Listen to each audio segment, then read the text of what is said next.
Hello and welcome back to the channel. We'll be doing another simple history video about World War II German soldiers on meth, which actually was used to keep them up for ridiculous hours without them needing to go to sleep. But yeah, remember to like and subscribe and all that, and let's get on with the video. German soldiers on methamphetamine. On May 10th, 1940. This was actually quite a common thing that the Germans did. It was used all across the Western Front especially. German troops crossed the border to the west of the country and so commenced the Battle of France. In just 46 days, the French army had been defeated and Germany had established control over Western Europe. Yes, and then you also had Vichy France, which fought against the Germans as well as being a German ally, which was weird. This was a glorious victory for the German army, but a massive disaster and pressing crisis for the Allies. The success of the campaign largely came down to the intricately planned tactics of the Germans, who used They actually had a lot of intricate tactics which really worked at the time, which the Allies didn't have much. They couldn't really go against it because the last war they fought was World War I, and they hadn't seen really the adaptation of military technologies by the Germans. Troops to break through the Ardennes and then encircle the British and French troops in the Low Countries. It was an unexpected, but above all, remarkable maneuver planned by Erich von Manstein and conducted by Heinz Guderian. After the campaign was over and victory was secured, Nazi propaganda credited the success to the superiority of the German soldier, his bravery, and his high spirit. This was not entirely the truth, however. In reality, many of the soldiers were not driven only by enthusiasm, but also by a newly invented synthetic stimulant, methamphetamine. They were also on a lot of other drugs at the time, but methamphetamine was the one which they were most kind of known for. And yes, it created soldiers which are willing to do anything because they actually lost all their senses, basically. And you also had the fact that they weren't sleeping, and the stimulant would mean that they could carry on for hours and hours on end without them feeling the need to sleep. And a lot of them would die from either overdosing or lack of sleep, actually. The Nazi regime was characterized by its discriminatory laws against those it considered to be racially impure. It founded its ideas upon the concept of a perfect Aryan race and created extensive lists of those who did not fit this image. This included Jews, disabled people, the mentally ill, and criminally insane. A lesser-known category was drug users. Yes. Under German law, abuse of drugs was punishable by death. A prohibition of morphine, heroin, and cocaine led to an interest in new synthetic compounds, which at the time were not considered drugs, but rather incredible, non-detrimental brain food.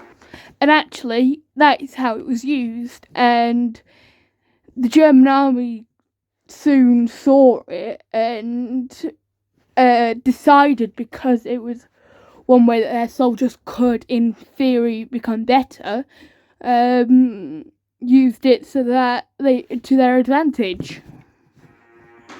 In the late 19th century, two powerful stimulants were discovered, amphetamine and methamphetamine.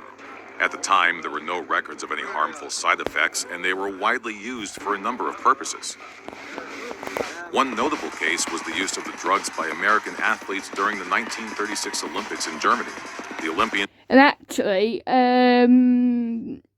it showed that it could increase alertness and speed and willingness, which meant that that's how the German army first saw it in the 1936 Olympics. Who had used the amphetamine-based substance called Benzedrine showed remarkable results during the games.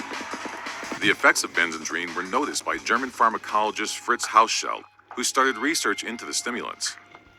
In 1937, he began work at the Berlin-based Temmler Pharmaceutical Company, where he created methamphetamine using a new, unique synthesizing process. Later that year, the company patented the substance under the trademark of Pervitin. A close natural comparator to methamphetamine is adrenaline. Yeah. Unlike adrenaline, however, the man-made substance does not affect blood pressure and therefore lasts longer and is often more effective. Methamphetamine And that is how it increased willingness and stamina and so on, because it was so similar to adrenaline, and the body treated it as adrenaline, except with the detrimental effects that we now know that it has. And with the German army now knowing this, they actually managed to use it in the most effective way possible. First dopamine and noradrenaline from brain cells to synaptic gaps. This process causes rapid communication between brain cells, which in turn increases one's energy and heightened senses. The effects of the drug can last for over 12 hours. Directors at Tembler's Pharmaceuticals were thrilled with the new product. Its popularity skyrocketed as soon as it was put onto the market. Sold in small tablet containers, Pervitin was used across the mass market, and many businessmen, students, nurses, trained truck drivers, and factory workers used it. It appeared that almost the whole of Germany was hooked on the wonder drug. Professor Dr. Otto Ranke, director of the Research Institute of Defense Physiology, had noticed the mass popularity of Pervitin. He had previously noted that the chief enemy of a soldier was tiredness and fatigue. When tired, soldiers were unable to perceive things correctly or react adequately in the case of danger. Morale and enthusiasm also saw a sharp decline in reaction to lethargy. I think an ad is coming. Oi, meerkats. Huh? What? With YouTube Premium, there are no ads. Oh. Also saw a sharp decline in reaction to lethargy. A powerful stimulant such as Pervitin seemed like a perfect solution to this problem. And so, in turn, Ranke started testing its effects on medical officers. And actually, Hitler was said to have used it in his final days when he was in his bunker just before Berlin was invaded by the Russians. He concluded that the drug was ideal for soldiers. He noted that if appropriately applied, it could relieve them from tiredness, increase their combat abilities, and thus give them an advantage over the enemy. Ranke himself took 2 Pervitin tablets per day to improve his performance in the lab.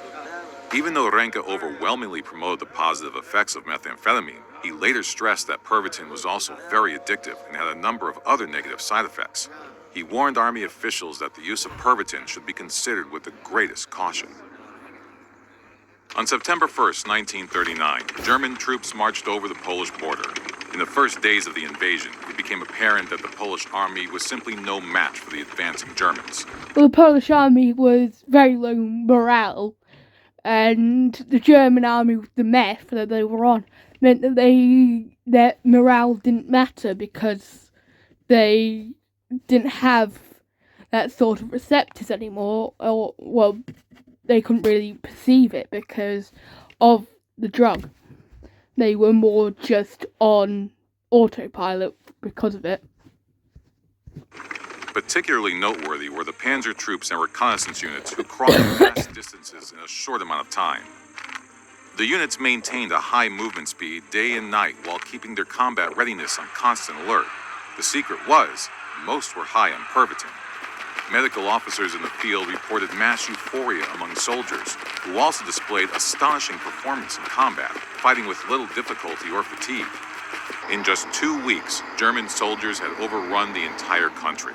Hitler's first significant military victory had been achieved through a high standard of order, tactics, and a copious amount of drugs.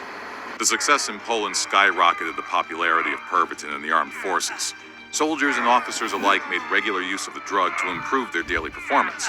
In fact, the Führer himself used methamphetamine in combination with various other vitamins and glucose injections. Which is what I said earlier.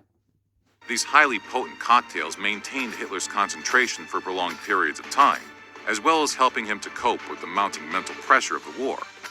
It is concluded, however, that these also had massively detrimental effects upon him, deteriorating his mental and physical state. Not everyone, however, was impressed with the side effects of the stimulant. Leonardo Conti, the Reich's chief of health, warned of the harmful effects of Pervitin. He noted that excessive use of the drug could ultimately exhaust all physical and psychological. I think because of that, he was actually executed because it was seen as, because the army was using it and the Führer was, it was seen as criticising them, which meant that that was punishable by death in Nazi Germany during the 1930s and 40s. Logical performance reserves in the person. He also expressed his fears that the widespread use of Pervitin could lead to a breakdown in society within large parts of the population. Despite these concerns, the army was extremely reluctant to give up on methamphetamine. Germany was soon to invade France and the Low Countries. If they were to win the campaign, they were sure to need the help of Pervitin. Despite extensive planning, the Battle of France in 1940 was to be a tremendous gamble for the Germans. Their forces were still in the process of evolving into a mighty war machine, and numerically, they were still inferior to the combined forces of the British and the French. As well, you also had the fact that the German, yes, they had the most tanks in the world, but they also had the fact that they had low morale, and the Luftwaffe was underdeveloped, and they had very little airfields in Germany themselves. And they had one of the smaller armies out of the two forces, because you had France and Britain, and the British Empire, really, which then meant that they couldn't, but the methamphetamine really helped, because then they could carry on fighting for longer periods of time than the Allied forces, and that's how they managed to get France in the end. It was obvious that to secure victory, it would take intricate planning and proficient leadership.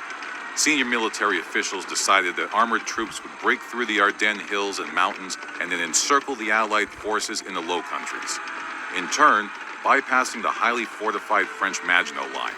It was brilliant. Because they didn't fortify the Ardennes because they thought it was naturally impenetrable, when actually the Germans managed to penetrate it. But also extremely risky. The Ardennes provided challenging terrain for infantry, let alone tanks. In order to surprise the Allies, they had to break through as quickly as possible, moving day and night. Once again, it appeared that the use of Pervitin would be ideal for this job, and in readiness for this, some of the soldiers didn't actually sleep for 3-4 days at a time when on Pervitin, because they were just so riled up because of it, and they would be having about 3-4 tablets a day, and the fact that they couldn't really get a campsite in the middle of the Ardennes. the Wehrmacht ordered 35 million Pervitin tablets for the campaign. This time, Dr. Otto Ranke took an active role in supplying the military with tablets. He wrote a stimulant decree, a short instruction leaflet to medical officers who were to instruct each soldier accordingly. The suggested dose was 1 tablet of Pervitin per day and 2 more at night. If necessary, soldiers could take 1 or 2 more tablets after 3 hours. The pills would allow for 24 hours of alertness, increased self-confidence, and reduced fear of combat. In the decree, Ranke also emphasized the negative side effects of using the stimulant, including a supposed belligerent mood. Many of these warnings supposedly went unheard, however. During future military campaigns, there were numerous reported cases of heart failures and suicides due to paranoia or delirium as a result of excessive use of the drug. On May 10, 1940, German troops stormed across Luxembourg and to the border of Belgium. Here they came into contact with Belgian troops hunkered down in bunker networks in preparation for the waves of German attackers. Although aware that an attack would soon occur, the Belgian defenders were caught by surprise and were soon overrun by the enemy. One after another. And actually, because the meth and the heightened senses, some of them actually jumped through some windows to get into the bunkers, because they didn't really have control of their body as much. Dutch, Belgian, Luxembourg, and eventually French towns and cities were falling under the tracks of German panzer troops. Allied commanders were more than surprised at the rapid progress they were making. They were consistently unable to confront the enemy effectively due to their highly unpredictable behavior in maneuvers and operations. Once again, this unpredictability was yet another feature of methamphetamine use. German troops had begun fighting in completely unconventional ways thanks to the drug. The German generals, Guderian and Rommel, spearheading the attack, also made impromptu plans, often disregarding the orders of their superior. They had only one thing in mind, reaching the... And often soldiers didn't even noticed that there was orders there, they would just storm towns and villages of soldiers and just decided to kill mass numbers of them because they didn't know what they were doing. Planet as rapidly as possible.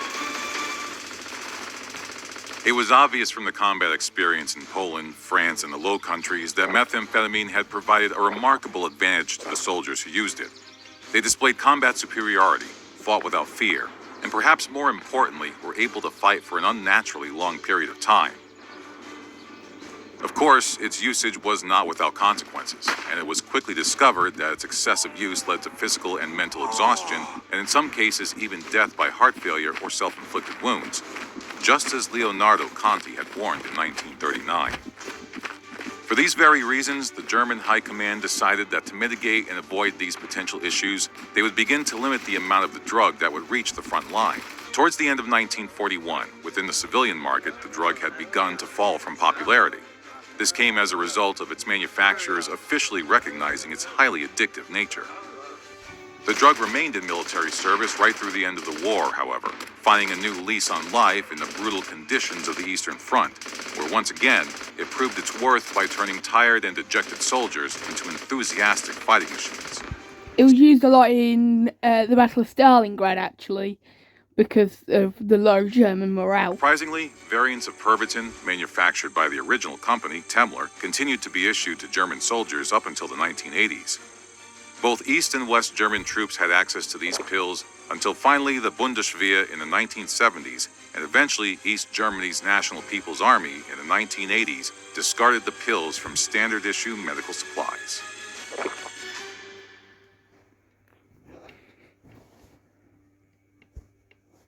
Anyway, that's the end of the video, so remember to like and subscribe and all that, and like and subscribe to Simple History. They do brilliant videos. And bye.